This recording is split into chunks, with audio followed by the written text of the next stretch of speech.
안녕하세요. 자, 오늘은 시의 형상화 방법, 이제 세 번째 시간, 즉 객관적 상관물 정수적 거리 302쪽인데요. 자, 303쪽 문제를 보죠. 자, 서정역자와 대상 간의 정수적 거리가 가장 먼 작품 하고 물었어요. 우리가 정수적 거리라는 것은 간단해요. 자, 거리감이라는 것은 시적 화자와 그리고 그 대상 간의 시의 그 대상 간의 거리감을 말해요. 그런데 그 거리가 정서적이라는 이 조건이 붙죠. 이 말은 뭐냐면 물리적인 거리가 아니라 즉 심리적인 거리를 말하고 있고요. 그러면 거리는 결국 둘 중에 하나잖아. 가깝다 그리고 멀다. 자, 여러분들 버스 타거나 지하철 탈 때 옆에 가까이 어떤 사람이 앉았을 때 심리적으로도 가깝나요? 아니죠. 또 친구가 멀리 해외에 유학 가 있어? 그런다고 마음에서 멀어지나요? 그건 아니죠. 즉 물리적 거리와 심리적 거리는 일치할 수도 있지만 대체적으로 일치하지 않을 수도 있거든. 문제는 그 대상에 대해 시적 화자가 심리적으로 가깝다 멀다를 뭐로 판단을 하느냐. 우리가 시험은 항상 주어진 시간 내에 문제를 해결해야 되는데 이 시를 통째로 읽고 또 생각을 해보고 이러면 너무 많은 시간이 소요되죠. 그러면 가장 간단하게 풀 수 있는 거, 자, 우리가 심리적으로 가까우면요 느끼는 대로 쓰게 돼요. 대상을 느끼는 대로 쓰게 됩니다. 그런데 심리적, 즉 정서적으로 멀다라고 하면 그때는 보이는 대로만 쓰게 되죠. 자, 요거예요. 즉 시에서 시적 화자가 대상을 느끼는 대로, 즉 드러내고 있다면 이는 거리가 가깝다라고 표현을 하는 것이고, 반면에 보이는 대로 드러내고 있다면 이는 멀다라고 표현하는 겁니다. 자, 1번 봐요.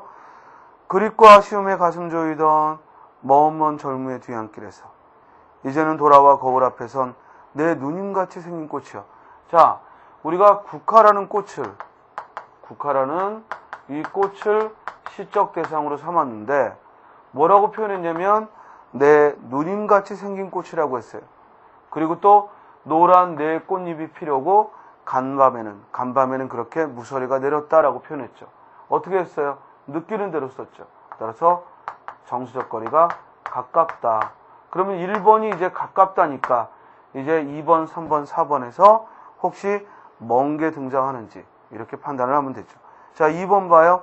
산은 구강산, 보랏빛 석산, 산도와 두어송이 송이 보는데 봄눈 녹아 흐르는 옷 같은 물에 사슴은 암사슴 발을 씻는다. 어떻습니까? 매우 정적인 이미지를 드러내고 그리고 하나의 풍경화처럼 쓰고 있는데 보이는 대로만 썼죠. 보이는 대로.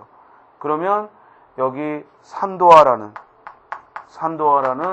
박목월의 시는, 즉 산도화라는 박목월의 시는 곧 보이는 대로 쓰고 있으니까 멀다라고 말하는 거예요. 이해돼요? 우리 어떤 친구들이 그래요. 선생님, 여기 산도화에서도요 그 대상을 차분히 바라보고 있고 그리고 호감이 있으니까, 즉 정서적으로 가깝게 느껴지니까 그걸 드러낸 거 아닙니까? 그 말 틀린 거 아니거든요. 우리가 관심이 없는데 어떤 대상을 바라볼 리는 없다고.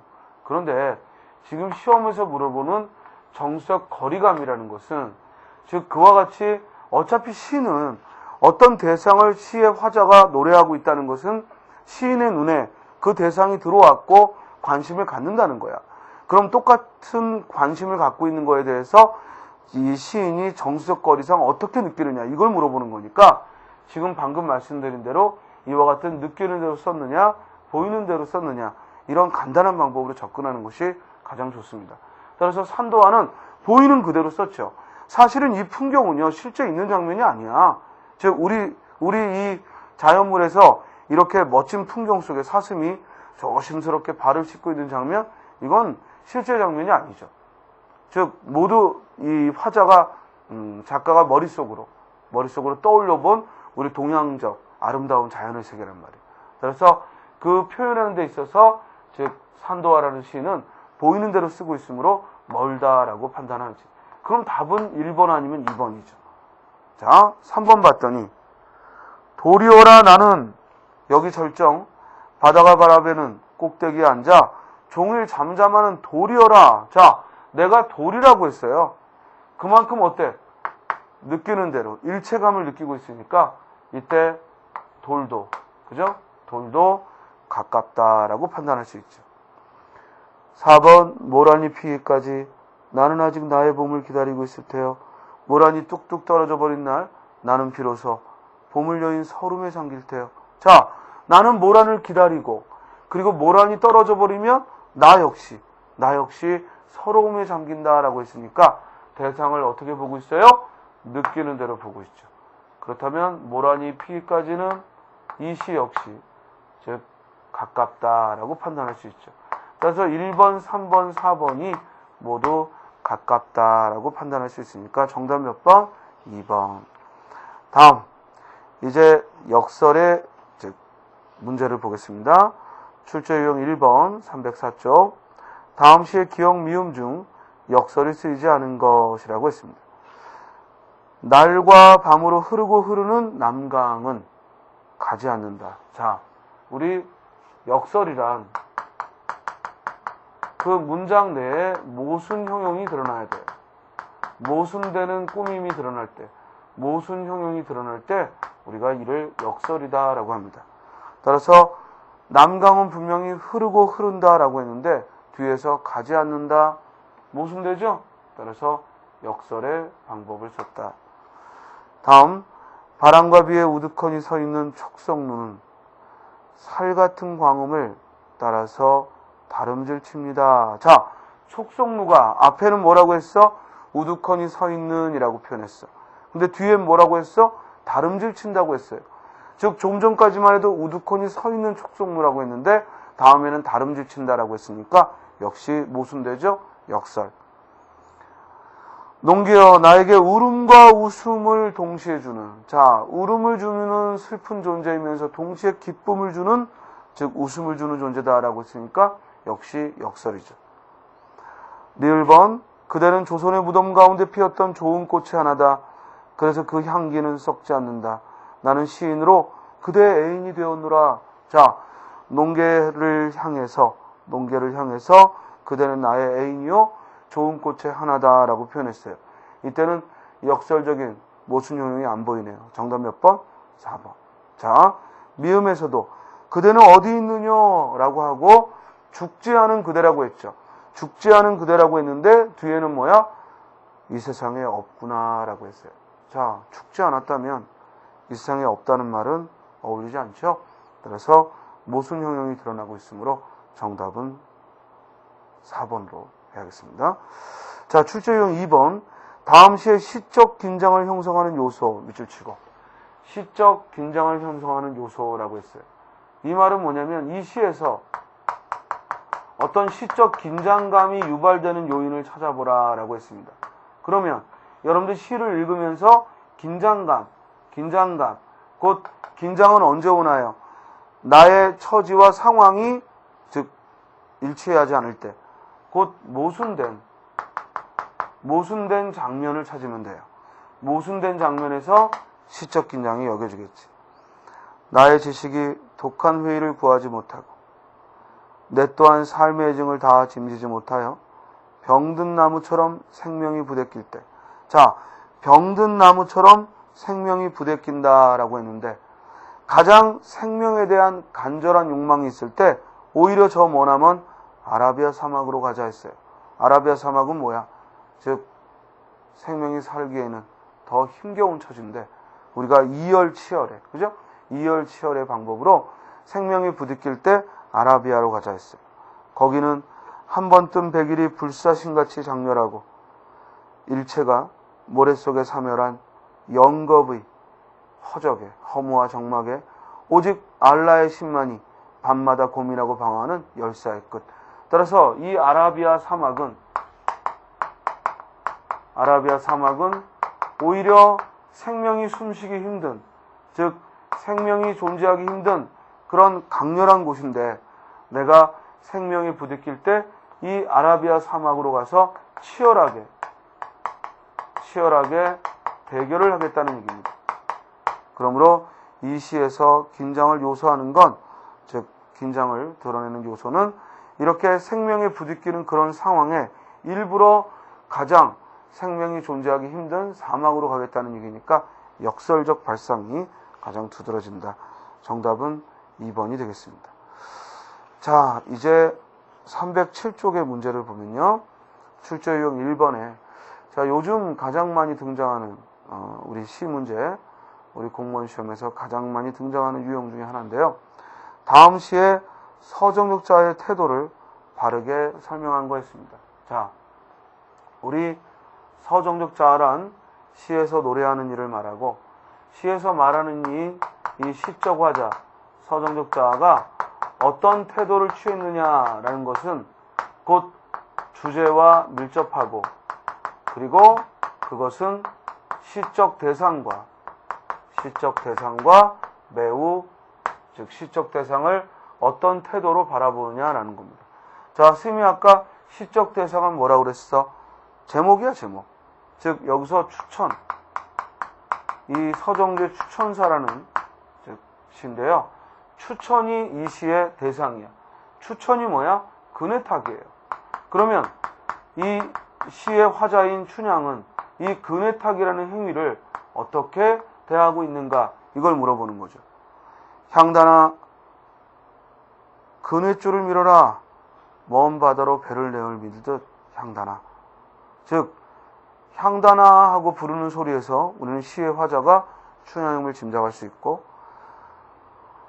춘향은 근회를 타면서요, 그냥 단순히 근회 타기를 즐기는 게 아니라 근회줄을 밀어라 라고 하고 먼 바다로 배를 내어 밀듯 했으니까 뭔가 이 근회 타는 행위를 하나의 이상을 향한 춘향의 욕망의 이상을 향한 그 욕망의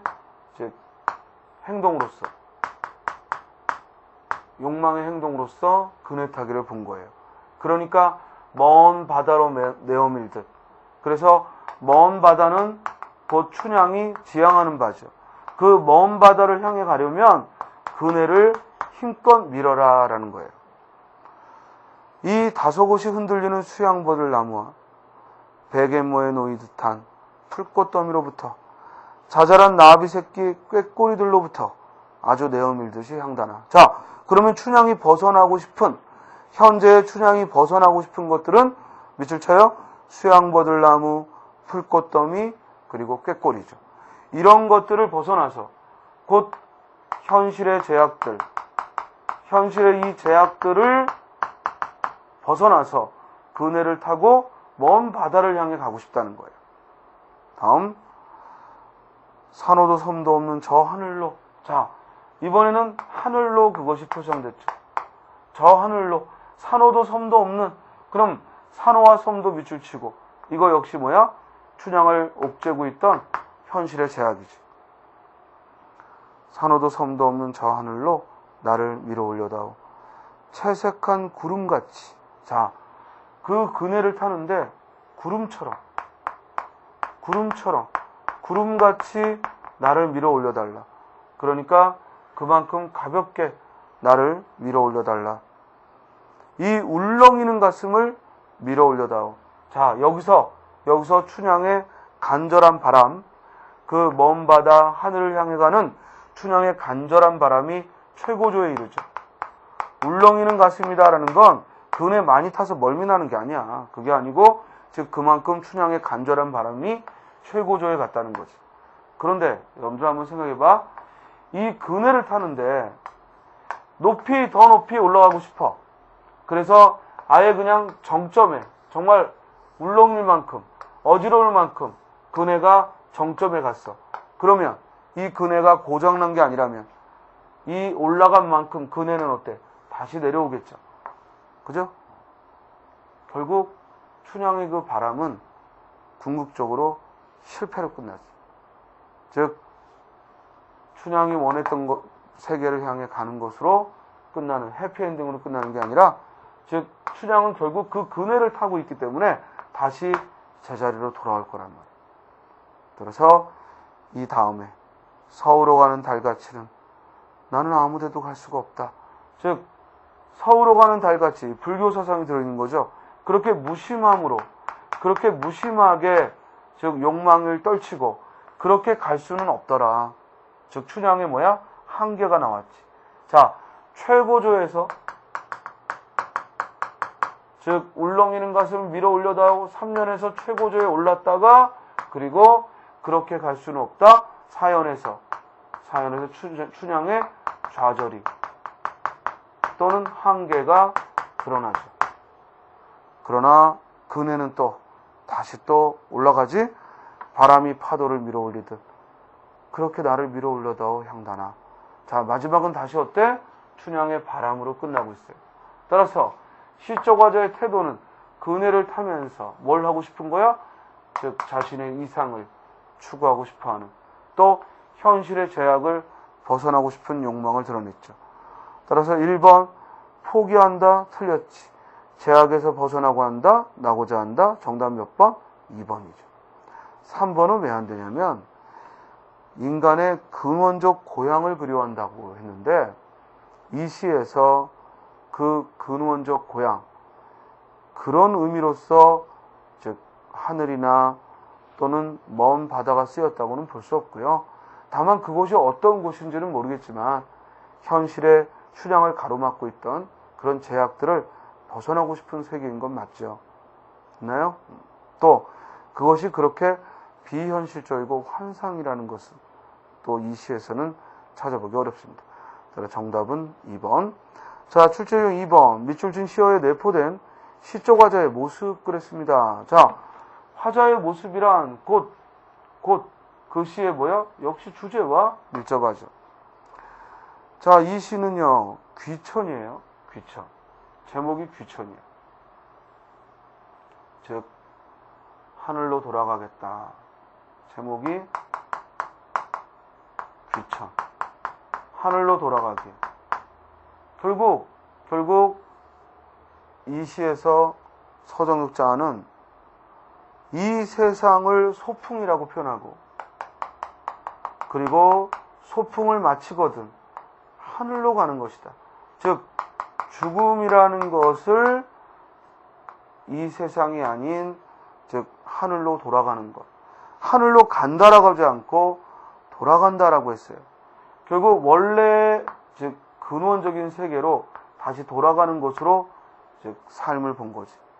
그래서 이 시는 천상병 시인이 삶을 대하는 태도가 나온 거예요. 삶은 뭐야? 소풍처럼 일회적이고 일회성, 일회적이고 즐거운 것이다. 즉 잠깐 있는 것이라 즐거운 거예요. 그리고 다시 죽음을 통해 하늘로 돌아간다라고 표현했죠. 나 하늘로 돌아가리라.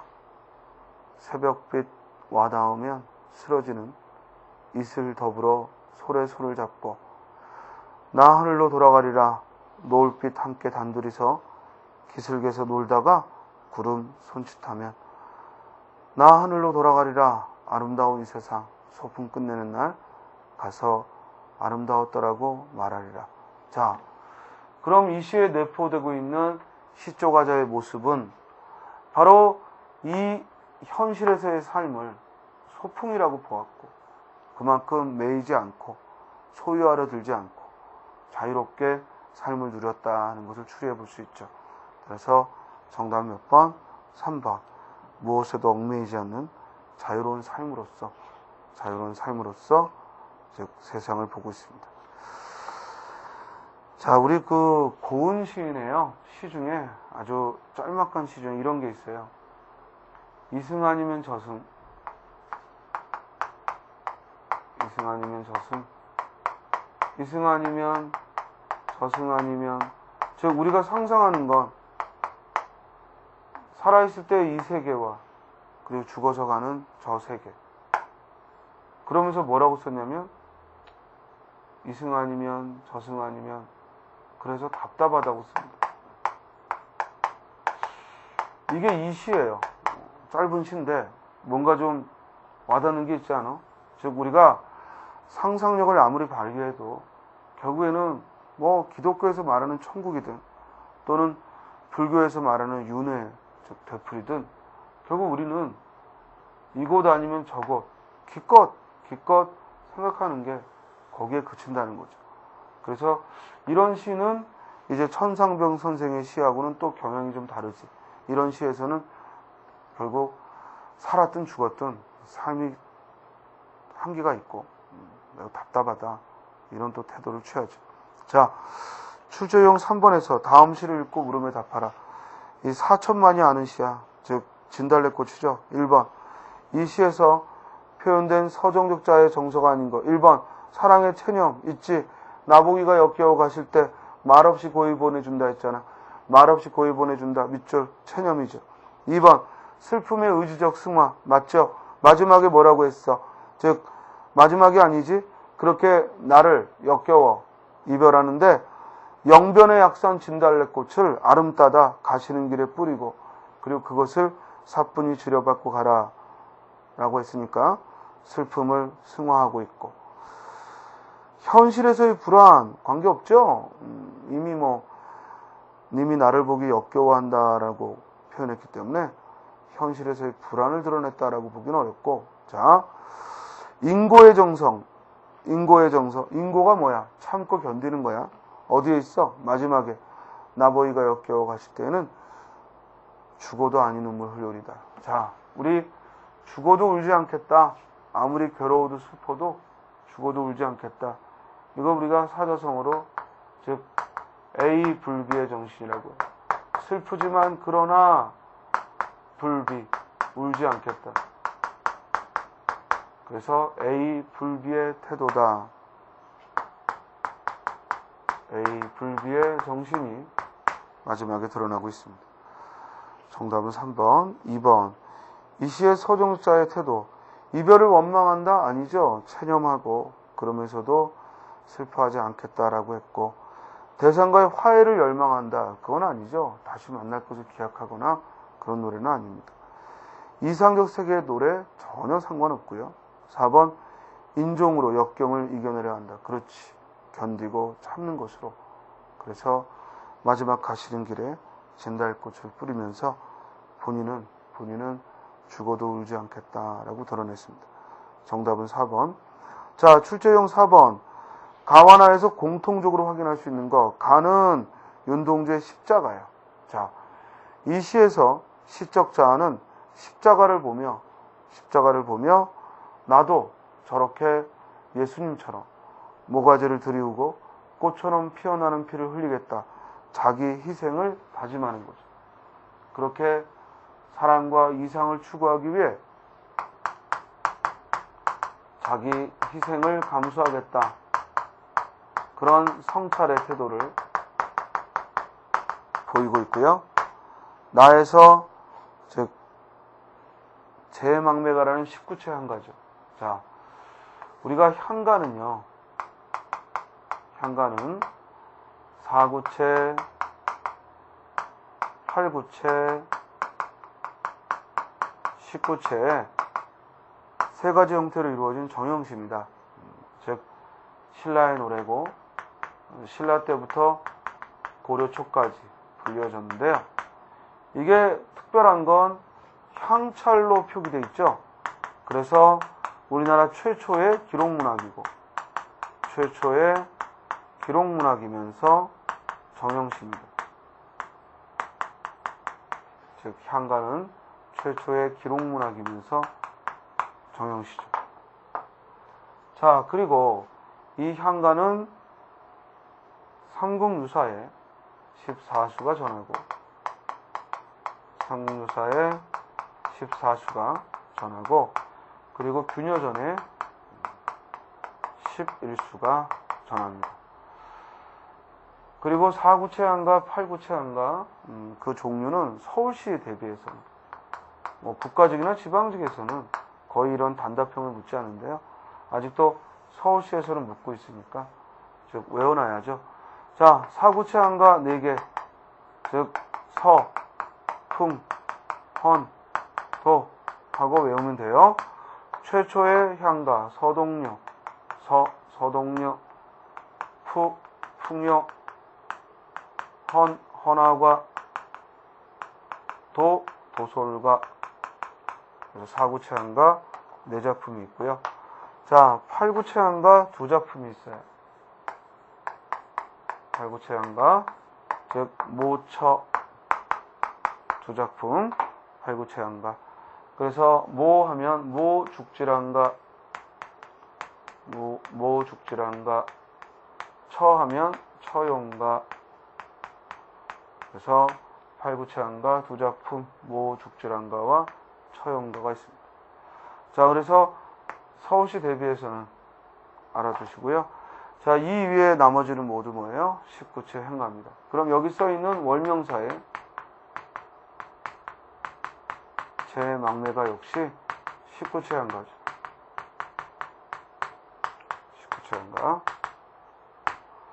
19체 행가로서 즉 가장 문학성이 빼어나다라고 평가를 받습니다. 자, 월명사의 작품으로서는 제 막내가가 문학성이 가장 빼어나다고 하고요. 그리고 또 하나 이 충담사에 역시 19체 행가인데 충담사의 차항기파란가가 이 월명사의 제 막내가와 함께 가장 향가에서 문학성이 빼어난 향가의 백미다 이렇게 평가를 받습니다. 생사길은 예 있음에 즉 생과 사의 길은 여기에 있음에 머뭇거리고 나는 간다 하는 말도 못다 이러고 갑니까? 자, 여기서 생사의 길에서 나는 간다 하고 이별의 말도 없이 떠나버린 건 누이죠. 따라서 나는 간다 할 때 이런 이별의 안부 인사도 없이 떠나버린 나는 누이, 죽은 누이를 말하죠. 여기까지는 누이의 죽음을 어느 가을 이른 바람에, 자, 어느 가을 이른 바람에 여기저기 떨어지는 잎처럼 한 가지에 나고 가는 곳을 모르는구나. 자, 여기서 누이를 잎에 비유했단 말이야. 그리고 같은 가지에 매달려 있는 잎으로서 누이를 비유했고, 그러면 가지는, 한 가지는 같은 부모란 얘기지. 즉, 같은 부모에게서 낳는데 왜 우리 남매가, 왜 우리 오누이가, 즉 서로 가는 곳도 모르느냐 이거야. 그러면 가지에 핀 잎을 떨어뜨린 건 바람이죠.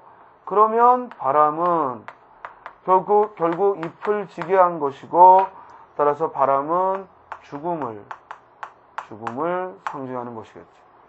자, 이처럼 제 막내가는 이와 같이 상징성이 매우 두드러지기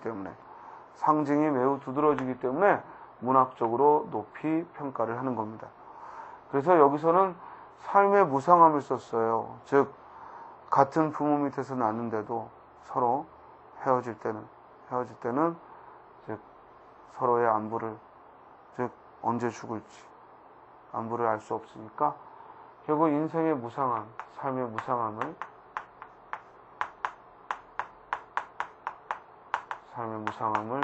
드러냈습니다.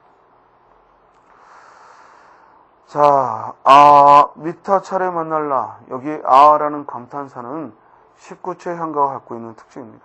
그래서 라는 감탄사 19체 향가의 특징. 미타 차례에서 만날라. 여기서 미타 찰은 극락세계고요. 미타찰은 극락세계고, 자, 미타찰 극락세계에서 만날 나.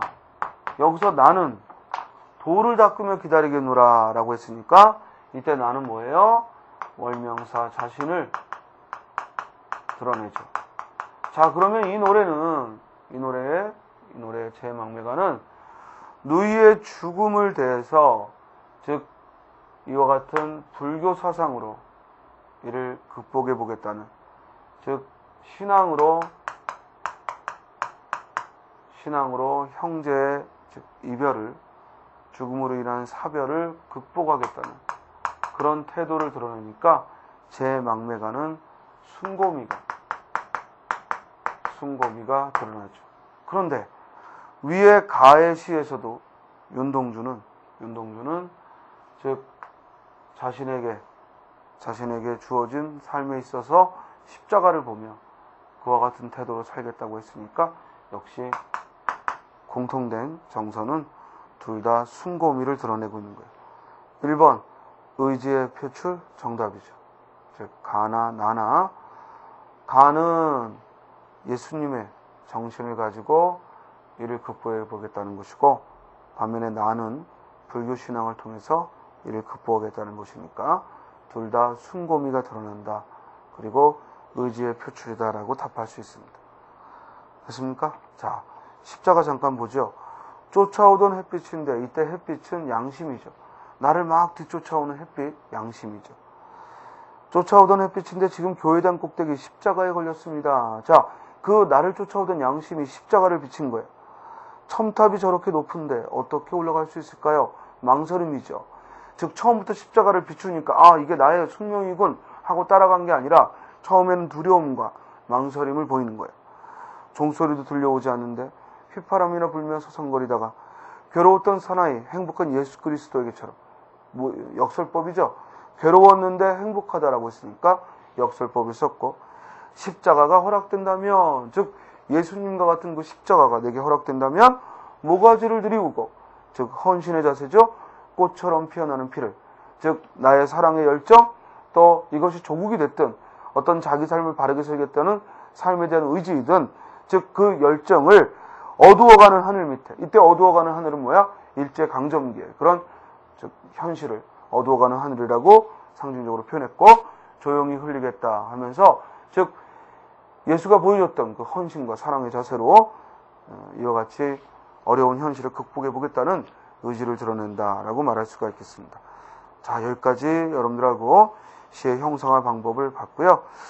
자, 이제 시에 대한 문제 조금 더 또 풀어보게 되겠는데요. 우리 시험에서 시나 소설을 가지고 시험 문제 낼 때 결국 그 한 문제는 여기 나와 있는 유형 중에 하나를 내는 거니까 각각의 유형들 잘 좀 기억하시고 꼭 복습하시기 바랍니다. 다음 시간에는 이제 시어의 함축적 의미, 즉 310쪽부터 들어가도록 하겠습니다. 예, 수고하셨습니다.